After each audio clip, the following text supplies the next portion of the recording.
About to begin the BMC IMS webinar series, Analyzing Application Problems. Today's webinar is being recorded. At this time, I would like to turn the conference over to Andy Andrews. Please go ahead. I want to welcome you to this latest edition of the BMC IMS webinar series. Today we'll have Nick Griffin be presenting, covering application diagnostic techniques using Log Analyzer and several other products that we have and technologies that we have. So without further ado, oh yes, I want to also mention if you have any questions, please go ahead and enter them on the Q&A window, and we'll try to get to them towards the session. Okay. Without further ado, let me turn it over to Nick. Andy. Well, I've been in most of the new buzzwords these days. You know, they're going around the mainframe world. Things like cognitive and artificial intelligence. It's funny, I was thinking today, last week, I heard that 2001 Space Odyssey was 50 years old. I know most recognize that and remember that. And what was interesting is in that movie, you know, the HAL 9000 was one of our first fantasy AI boxes. And Dave about not shutting him down, trying to show a little feeling. Well, 50 of those things like a long time ago, but also IMS started 50 years ago. And then they've been kind of moving in a direction for, you know, modernization. But you really haven't seen a lot of artificial intelligence in IMS. Although I hear a rumor that you may see and hear more of that down the road. So be looking forward to that. But, you know, the artificial intelligence was actually coined by a guy named John McCarthy, who was a Dartmouth College professor in 1955. And he defined it as the science of making machines do things that would require intelligence if done by man. But you know, the things that we think about that we would do, that's what we want to make machines do, and to do it for us. And it also said that was software is capable of intelligent behavior. So I think that is, you know, our software and products to be doing things. I want them to do intelligent things for me that I don't have to think about anymore, and I can set them up where they automatically occur. So as I said, it's been around a long time, and you know, we said years at least, or actually 63 if you go back to 1955. A new word that you're starting to hear in the new phrase is cognitive. Definition of cognitive, it says problem-solving abilities with intelligence and conscious thought. So that's kind of where we're at today. I think that's the journey that we're on. You know, we're doing more cognitive work. We're looking toward problem-solving, and we want to give intelligence into that.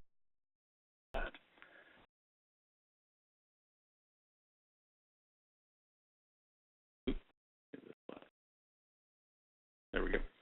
For intelligence to do problem solving, you know, you have to ingest a lot of data into a system so it can analyze that data. And in the new world we have today, there's a new position that you see out there. It's called the modern data scientist. And that person that has a lot of skills capable of determining, you know, what data to use and how to filter that data. So that applications that are being run can utilize that data for certain activities. And you've seen some of this in some of your day-to-day activities, like you know, when you're trying to buy something on a website, you see modeling being done for cross-selling and upselling. And below at the bottom of the website, you'll see it says other customers also viewed these products.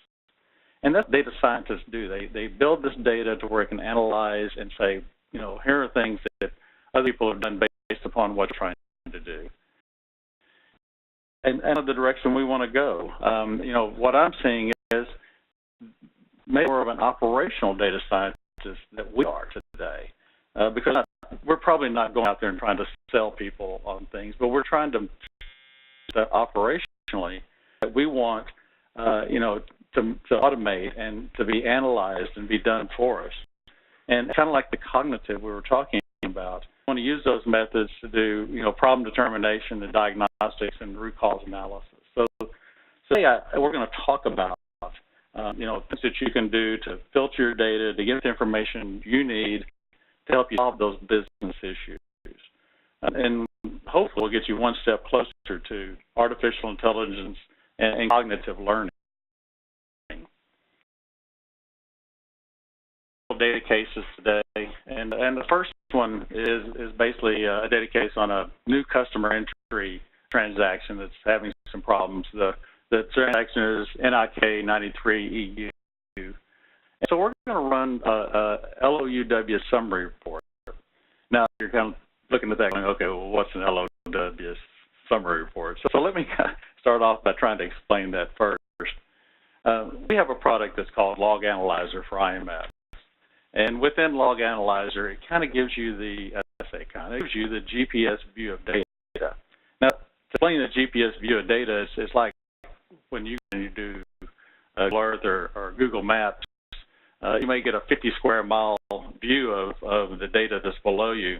As you keep zooming in, you get the street view where you're actually seeing the street names and zoom all the way down to where you actually see the buildings. So what Log Analyzer is doing. He gives you, he takes the log information and that takes data from wherever it comes from and kind of filters that down to where you get to a street level view, so you can actually see exactly what you're looking for. And that's what we built this product for, because as most of you know, log data is huge, and when you're looking at any types of logs, there's lots of data in there, and it's very hard to go find what you're really looking for. Look at the unit of work piece, and everybody kind of knows what a unit of work is, whether you're using CICS or IMS TM. It's actually a message input coming in, queued, scheduled, and then the application running, and then some type of sync point of the message out. That is a unit of work. But in Analyzer, we like to take that one step further, and we call it a logical unit of work. So in a unit of work, we've got a transaction that comes in, and it may come from CICS or the web or TM, and into an LPAR into IMS1.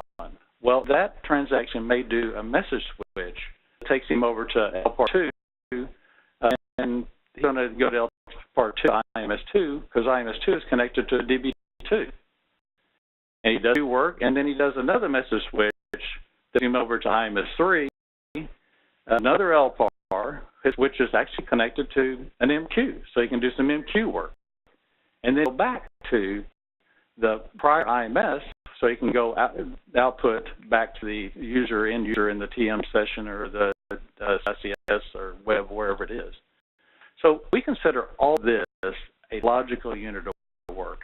And if you're trying to find out what happens in an application and you're only looking at one IMS, you're not seeing the whole picture. And so the goal with Log Analyzer is actually give you the full picture of what that transaction is doing all the way through IMS and all the way back out again.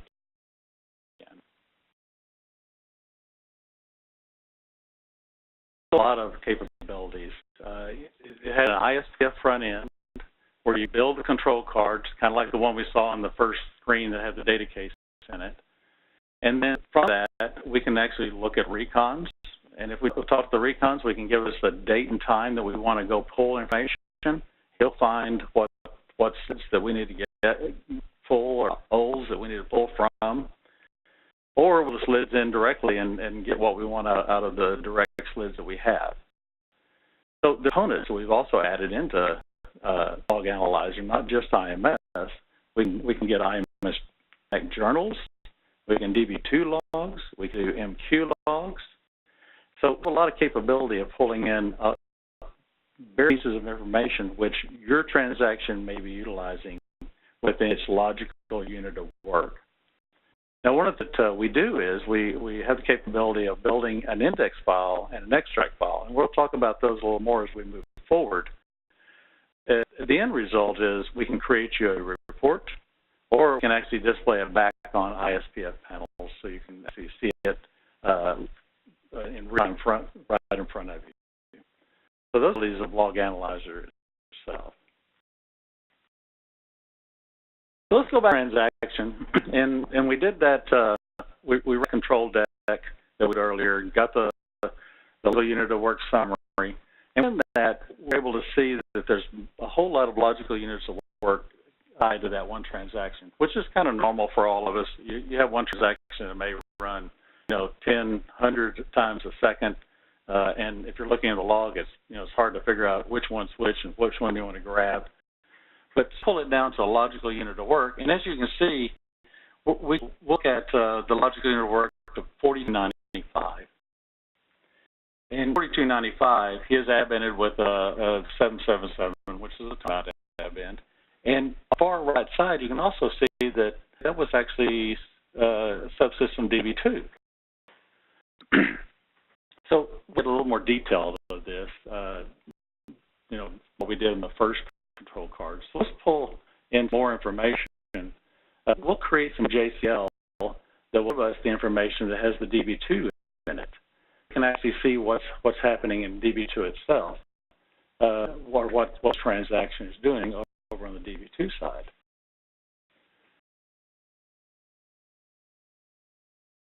So now we has not just the SLIDs in it, but also has a DB2 log in it.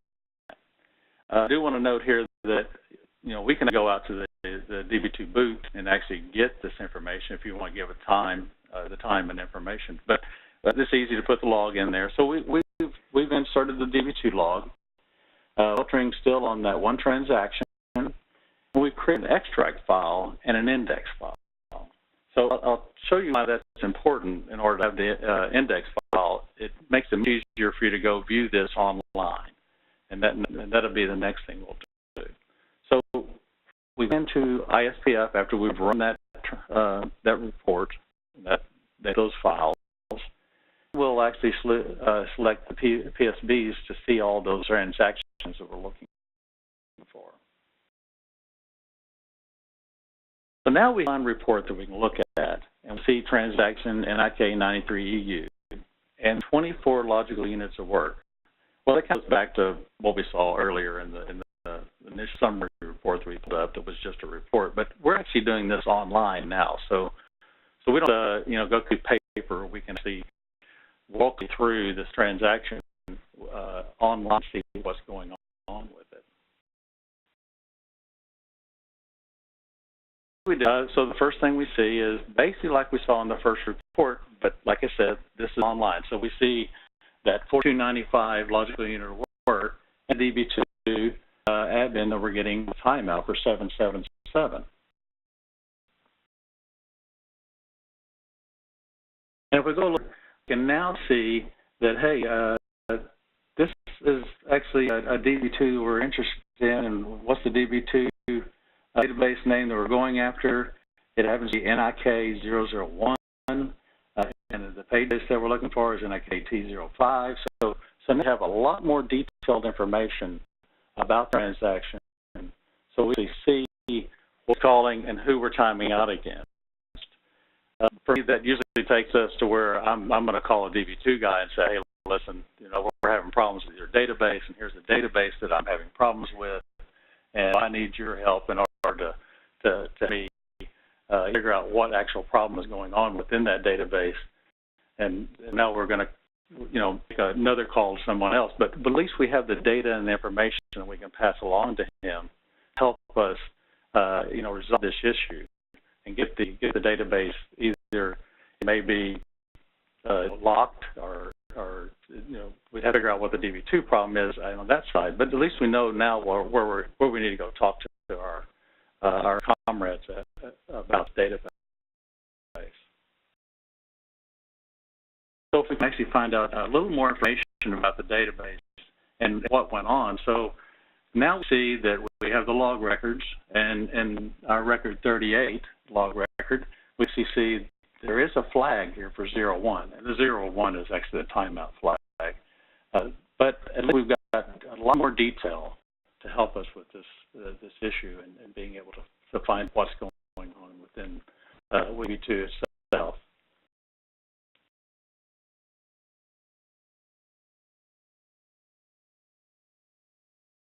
we get to see more information about the unit of work.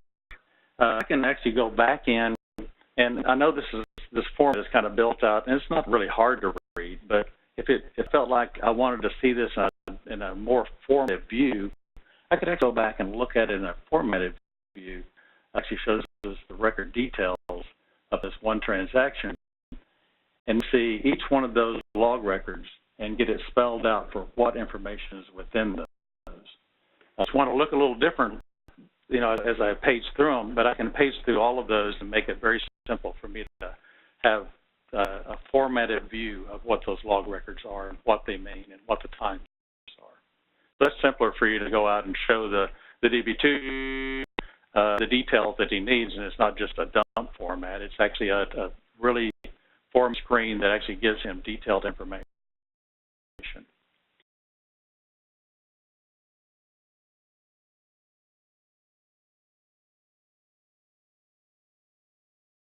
So we'll move to data case 2. I've got an auditor that's come to me, and he wants to know who's been reading my database. So as we know, IMS doesn't really show reads. IMS only shows updates. And so what we've done is we've added some information in the control cards. Go out and select that. So we're selecting all the databases, and we got search for all databases. And then we're selecting all the databases that have been read and all the databases that have been updated. We're doing a summary and a detailed report based upon that. So if at the bottom, how we're getting the read information is based on integration with Main View for IMS. So Main View for IMS actually builds the read information, puts it in FA records, and puts them in your IMS log. So the information is there if you have Main View. You have to turn on the FA and F9 records. But when you turn those on, you actually have that information in your log for any reads that go on. So it's very nice to be able to see that. But we want to format that and make it easier for us to actually look up and find out who's been touching our data. So record that we look at it in the summary report, we can actually see, okay, I've got several reads that are actually occurring, and I know what logical units of work they are.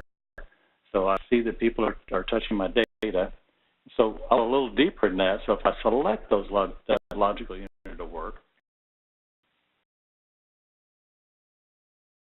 there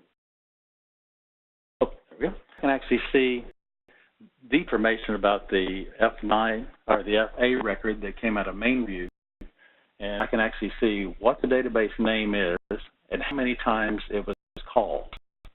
So this one transaction from user R49UX, I believe what it said. I'm going to get my eyes fixed. But you can see this one transaction. He has touched a number of databases. He actually did ED0008 24 times. He touched it. There's some that he's touched much more than that one. So now we have an audit report that we can actually go back and look at what actually occurred and how many times the database has been touched. So I have something that when my auditor comes in, and I can actually take a run against my log and actually point him to the information, detailed information about what's being read and what's being updated within my database.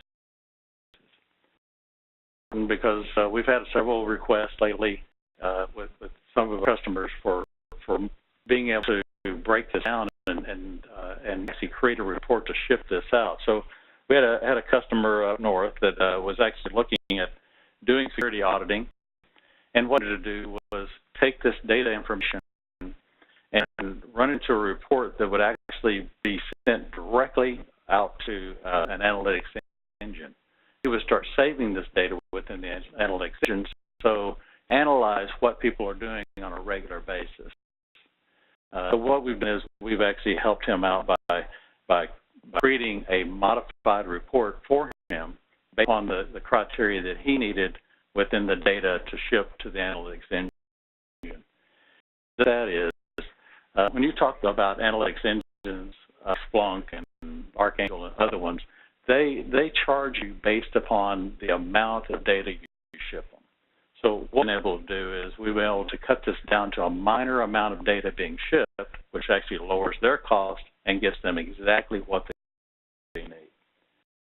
Some examples of this that you're running into in your business that you would like some help with, we would be glad to work with you on being able to build those modified reports and get that data where you can pass it on to analytics engines. Analytics, that's where we're kind of headed with our intelligence these days. So you're going to see more of that as we go down the road. And I want to help you with that, and we have the capability here of doing that. So we're going to talk about a few more things down as we come through this presentation. Other things that will also help you getting that analytics data over where you need it to go.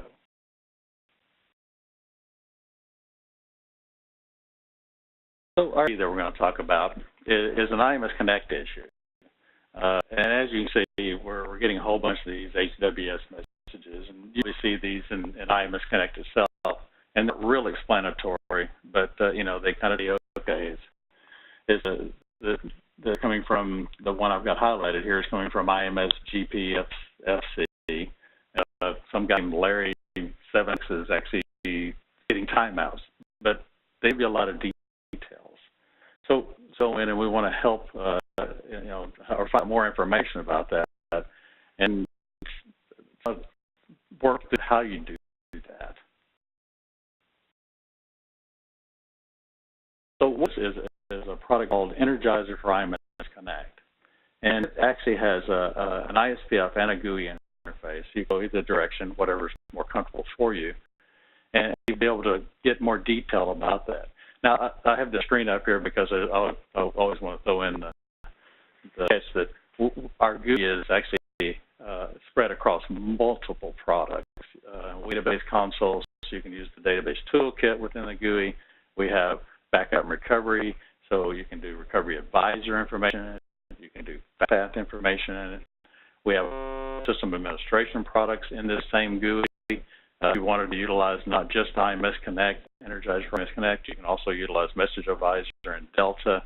And another piece we've added in there morely is our catalog manager for IMS that's free. So you pull this GUI down, you get that along with Energizer for IMS Connect or whatever other products you're actually utilizing. So, and I know we've talked about that in some of our previous webinars, so hopefully you're aware of that. If not, you know, let us know and we'll help you with getting more information about that. Now, IMS is a Energizer for IMS Connect itself is a very nice product for helping you find out information about IMS Connect, because with Connect, it's actually a black box. Now, IBM did go in and put in some events. So there's like, I don't know, 200-something events that are out there now, but they're like logs. So out to a log and they don't know exactly what they mean, and there's a whole lot of other things that you need help with in IMS Connect that you can't see without having Energizer itself. So what that Energizer does is it allows you to do data store routing. Now, transactions are coming in. You may have a couple of IMSs that you're wanting to route to. On the fly, you can change it from 50-50. If 50% of the transactions going to IMS A, 50% going to IMS B, you can actually switch it to 70-30 if you wanted to. And you do that on the fly. Say that an IMS is getting overloaded and you want to slow down the traffic going to that IMS, so move it to another one. You can actually alter those in the data router and do it dynamically. You turn one off if you wanted to. You can have as many as you want in the data stores, and data stores being IMS. You have as many as you want and route data however you'd like to. Another thing is workload governor. We have an alert system within Energizer for IMS Connect. We'll see applications that are maybe runaway, though you're getting a whole lot of them very quickly. Maybe some off-platform transactions coming in, and he's just flooding your IMS, and we know your IMS, or so actually govern that within IMS Connect, and it never gets your IMS to you know, actually bother or harm any of your current business applications that are running. Security services. We handle all kinds of security services within IMS itself. and within Connect itself, being like user-based validation and authentication. There's IMS Connect authorization, transaction authorization. There's a few different ones, OTMA security field propagation. So we can do all these different types of security for you, and dynamic as well, and exchanged on the fly as needed. One of the nice about this product is its exit services. Exits are written in assembler, and you have to code those, and then when IMS changes, you got to go back in and review those and look at them and make sure that they're correct and before we move forward. Well, Energizer for IMS Connect actually build all these exit services in a descriptive interactive dialogue. So it's a pseudo-type dialogue that is actually done within the panels of Energizer for IMS Connect. And once completed, you no longer have to worry about those. Anytime a new IMS comes in, a new release comes in, and how it interfaces with that release, so just are always good. And they're easily changed and can be updated on the fly. You can do those totally dynamically as needed, so you never have to worry about your exits again. We'll offer statistics and diagnostics, which is something you don't see within IMS itself, but with Energizer for IMS Connect, we can actually pull in all those events and the information, and we build our own information as well and put out the journal which we create that either can be wrapped or you can push it off to a tape or wherever you want to push it off to and save that information. So we have that capability within Energizer itself.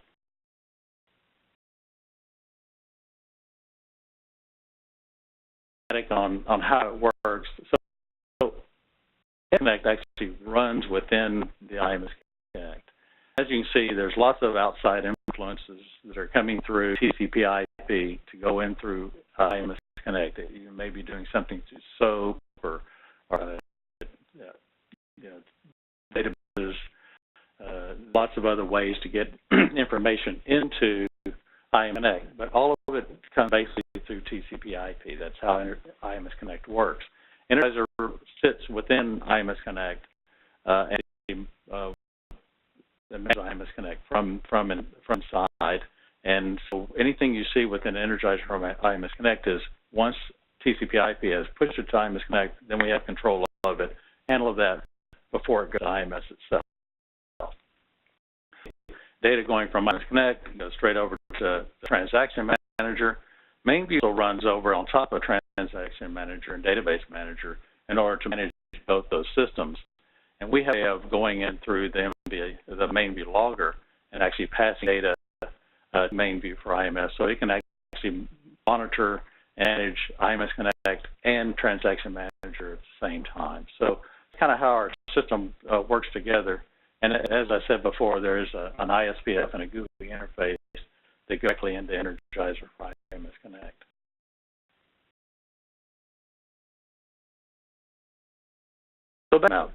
So we're looking in Main View now. So we're looking at some integration within Main View itself, and this happens to be a part transaction, which is not a surprise, but it's how we test things. So the part transaction we're looking at is we're trying to determine what's going on within the Main View traces. So I want to go a little more detail to see what's happening here. So we'll have to move down into a trace summary data report. In Main View, and hopefully you have Main View and you're aware of what Main View does. It has a detailed information on that transaction. So you can see the IMS ID, we talked about a while ago, GPFC, and system he's running on, the part transaction, and you get the arrival date and times, the start dates and times, and the end dates and times. So you know what's going on within IMS itself, how he's handling that transaction. And it's down, you can see the OTMA information. Now, information is basically being passed over from IMS Connect, Energizer from IMS Connect. So he's passing detailed information about the OTMA call that's coming through and what is pass information, what client ID is, IP address, and arrival times. So we're passing information directly to Main View, integrating with them, so what's happening within that IMS Connect and that transaction coming through, or message, I should say. And if we keep, we can see the trace information within that transaction itself for the message. And you can see the details of what happened, the get uniques and the inserts, and see the timings on those. So you know that he's actually doing work and how long it's taking for him to do the work he's needed. The IMS Connect transaction event information. So see the message that's coming through and all the information that's occurring within that message. I see that, hey, over on HWS, which is IMS Connect, I've got an exit, and he found that I've got a return 20 with a recent code of 1. Which, now I know there's a problem going on within that transaction and to figure out why that's occurring. So I've been looking at things that are over 1 second transaction rate, because I want to know what's occurring with anything over 0.01, I should say. And so I want to find out what's going on, because my SLA says I need to have a lot less than that. So I need to figure out what those are. If I come to the trace, then I can actually go over to look at the Energizer transaction trace. So in the Energizer itself, and I'm seeing the trace of all those transactions that are coming through, all the messages that are coming through. Notice these are all looking pretty good. They're greater than 0.001. And so we need to figure out, okay, well, where are they? So I'll page down. I can find the one that actually is greater than 0.101 seconds. So I get the detailed information. This is with the Energizer itself, and I can timer this going on. So there's a timer set at 0.01, and I see it in my dump information as well. So I can see it in both places, either formatted or dumped, what's occurring within that transaction. You've got the detailed information for all of your IMS data that's coming through.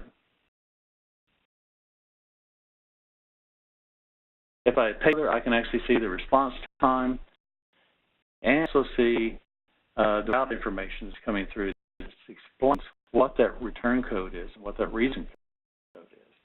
So it is a timer expired, and the reason code is, well, it was over 0.01 seconds. So this is the guy that I'm having problems with. And so I'll go back in and see a little more detail about what's going on within that transaction, within the logs that I have and the journals that I have. So I go back to my log analyzer for IMS, and I create the control cards that have the lids in it for the IMS I'm looking for, and the journal that is Energizer for IMS Connect. And I'll do basically as I did before. I'm going to create an extract file and index file so I can page through it online and actually look at it. Now, actually take this data and pass it out to a report if I wanted to, but I'll do this online and actually look at it through ISPF. Once I do, I can actually pull the information up within Log Analyzer and look at logical units of work. And now, out of all my logical units of work I display, I have one that's over 0.01, and that's the one I was looking at before, the same guy. I'll to go select that information, and I can see all the details from that one message and transaction on what it's doing within IMS and within Energizer for IMS, or within IMS Connect. So before, I can actually see the timeout and the value and see what's occurred as he's processing through Connect and going back and forth to IMS. As you also see, you can see the FA and F9 records down there as well, so we know that we're actually logging for him as he's touching databases and doing other things within the IMS itself.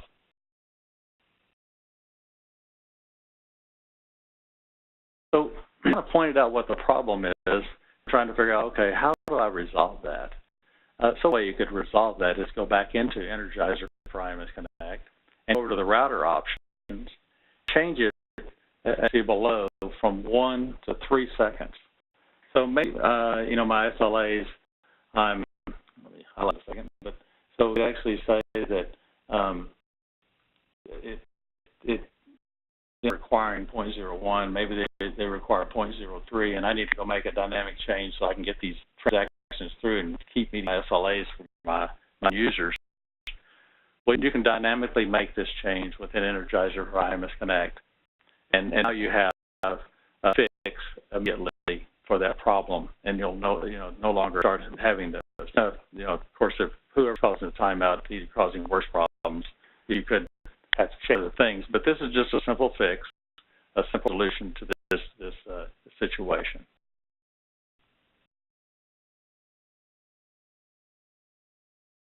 To data case 4, and this is the last data case I want to talk about, but within the case, I've got an application that's having performance issues, and I'm starting to see some add-ins. I'm looking at it through Main View, and I'm kind of a new guy on the block. I don't know a lot about the application, and I don't really want to, but I want to go out and get action for this application guy so you can go figure out what's going on and cut me out of the loop. But I got the call, so I kind of walk my way through that. Well, one is we've done integration with Main View and Energizer for IMS Connect and Analyzer for IMS. And we allowed and here is you can actually take your data and the text. There's a data exception, add-in, be multiple different things. And within that data, we can actually pass that transaction on to IMS Connect itself.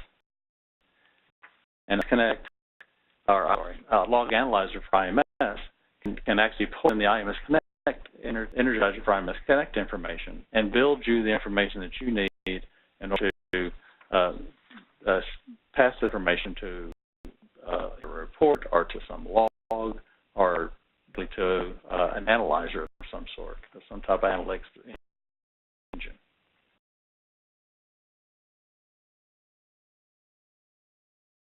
So look into Main View for IMS. We see all the transactions that are occurring, and know that some of these are our application guide that we're having problems with. It happens to be the TCDAM INQ, and we're trying to, okay, I want to get more detail. I know this is the guy that's ad bending, so I want more details. So let's scroll a little bit to the right. And once I see a new column that's been added into Main View for IMS, and it's called LUIJCL. Now, LUI is actually a for Log Analyzer for IMS. We call it LUI for short, but it's actually our code name for the product, for the code. But it may, once you recognize it, it's simple to understand. So you can go over to the right and actually select the LUIJCL, and basically what he will do at that time is move you to a panel that has all the information about that particular transaction and load it in there for you, so you know the times, the dates, all the information you need. And at the bottom, you can actually link it to BMC Log Analyzer for IMS.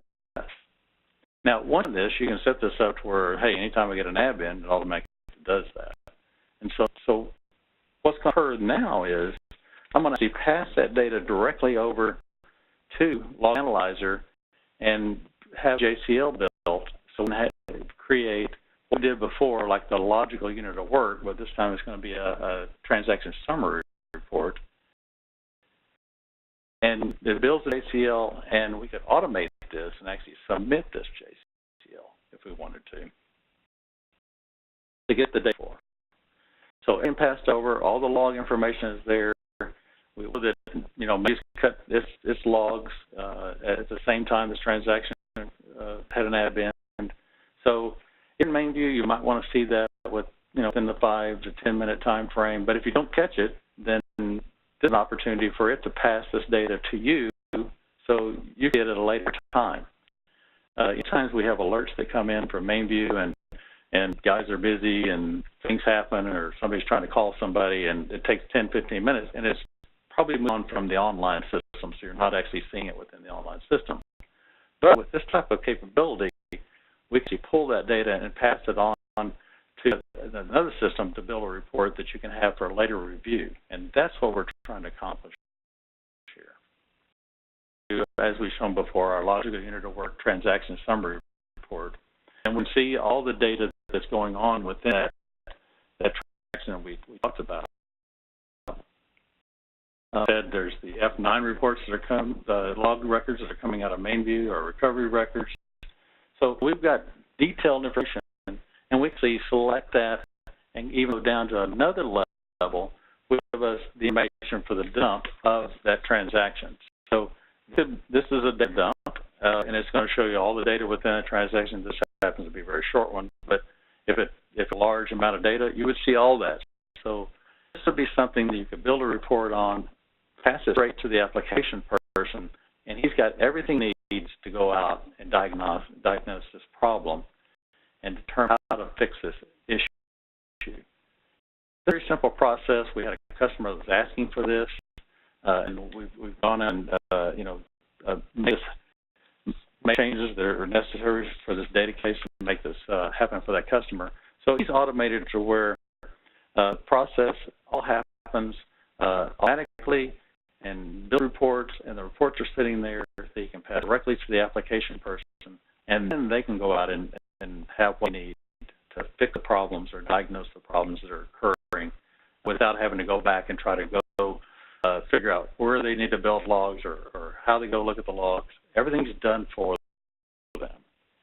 Integration that you're seeing right here is based upon Main View extensions for IMS TM, which is one of the products that we've created that actually integrates both two together. So it's once you buy that, you get Main View for IMS, and you also get the other products, the Energizer and so forth, that go along with that to make this build what you're needing to do.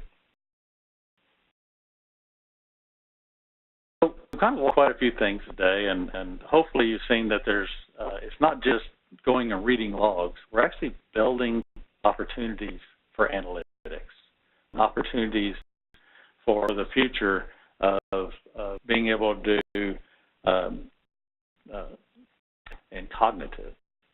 That's trying to work towards. We're trying to give you this artificial intelligence capability so you can be, as it says, the new sexiest job in the 21st century. You can be an operational data scientist that actually does the information, that gets it over to an analytics engine or to an applications person so they can actually resolve their issues simply, have the data they need to get that done. That's what I'm driving for. What we see down the road is much more of that. We have a new product coming out, and you'll hear about it this summer. It's called AMI Data Extractor for IMS. So what we're talking about is basically offline information that's in your logs. But with AMI Data Extractor for IMS, we're going to be looking at real-time information that's coming directly out of IMS itself. So stay tuned. These are some things you're going to hear about, and as we continue to do that, cognitive learning is right around the corner. One of the things we want to give you more of, and we're going to continue to work hard to make that happen. And hopefully you've seen within our IMS organization a lot of new opportunities coming out. We did Account Manager, and now the A product, and we have some other products that are coming in. So we're working hard for you to make IMS better and do more for IMS and make it simpler for you to diagnose and correct them to really meet your business needs. So that's for today. I'm going to turn it back over to you, and I appreciate it, everybody, for your time. Running through all this for us and share your insights. While we've got three questions or a couple of questions that have already come in on the Q&A window. If you have any more, please go ahead and start. Go ahead now. We'll try to get to them as best we can.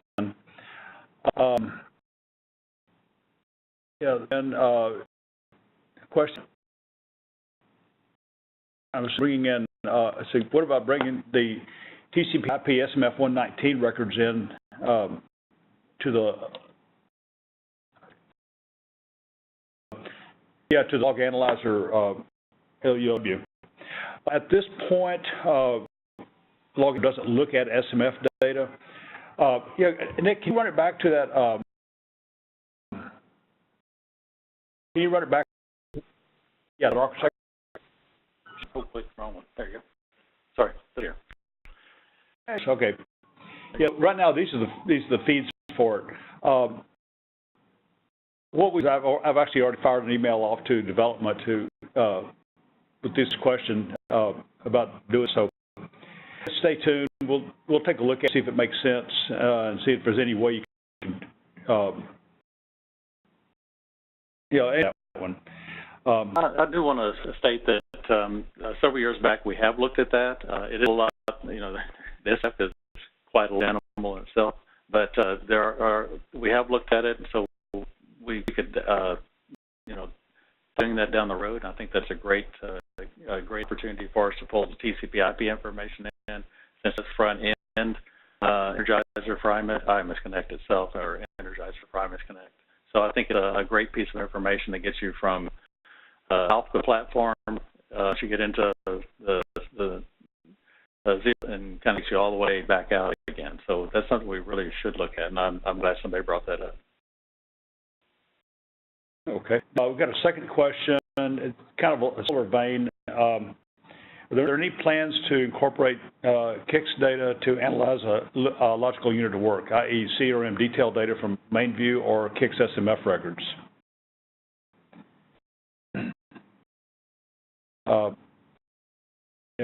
Same answer. Right now, there's nothing in there specifically on drawing board for that, but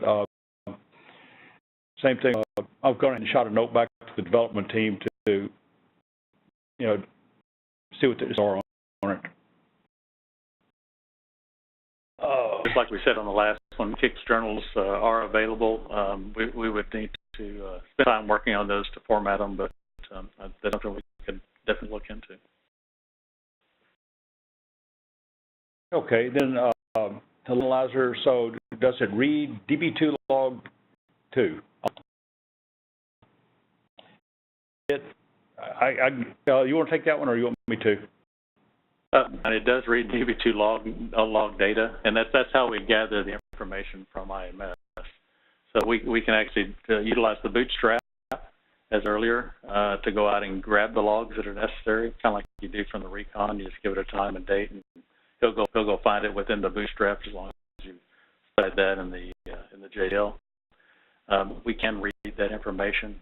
Now we're looking for specific information that's tied to IMS, and we have a DB2 product called LogMaster for DB2 if you're really wanting detailed DB2 information. But for us, we're actually pulling in the IMS information specifically. Yeah, from a perspective. Right. Yeah. What else we have? See, now I'll give it a couple of minutes to see if anybody else has another one.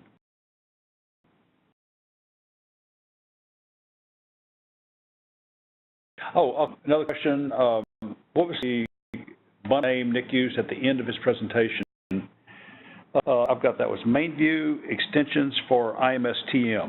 So if you're a Main View customer, this is an add-on. This to the Main View package. You buy that. That gives you that integration piece. So for IMS TM.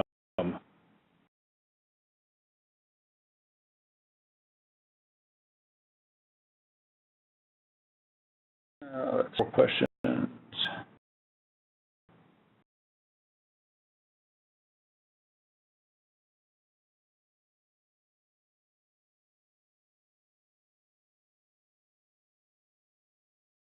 I got another.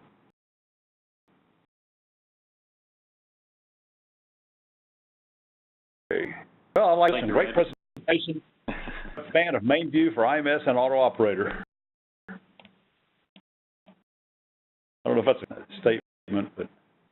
Well, we'll continue to look at integration with these products because Main View is a great tool to utilize, and integrating other products within it gives you more data and more information, and that's really a great direction for us and for you.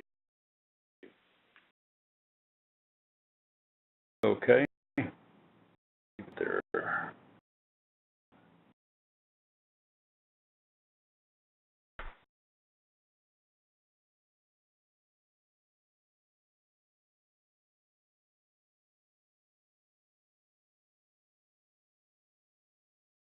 Okay. See any more? I know somebody else has one. Again, if you have any, if you have ideas for future topics, please send them in. The email address ims_webinars@bmc.com, or you can send it to the chat window or the Q&A window, either one of them. But we're solicit your input into this webinar series. Tell them how to view the recording later too. Oh, yeah. And at the end of this, give us a couple of days to get it out there, but we post the recordings out on watch.bmc.com or watchb.bmc.com.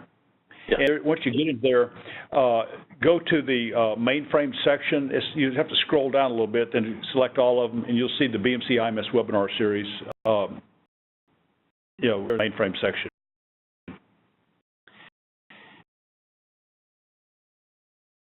We've got a chat question.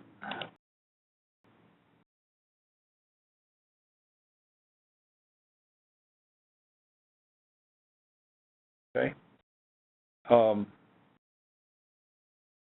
Okay, not since so. I guess go ahead and wrap it up. So, again, I appreciate you taking your time to join us. Hopefully, you find some value in all these web sessions that we do. We don't have a topic yet, but the next one will be on June 6th. That'll be the first Wednesday of June. We'll be reaching out to you. We'll be soon our topic and a speaker lined up. Then we'll get that information out to you. So again, thanks so much, and Lynette, turn it back over to you. That does teleconference. We thank you all for your participation.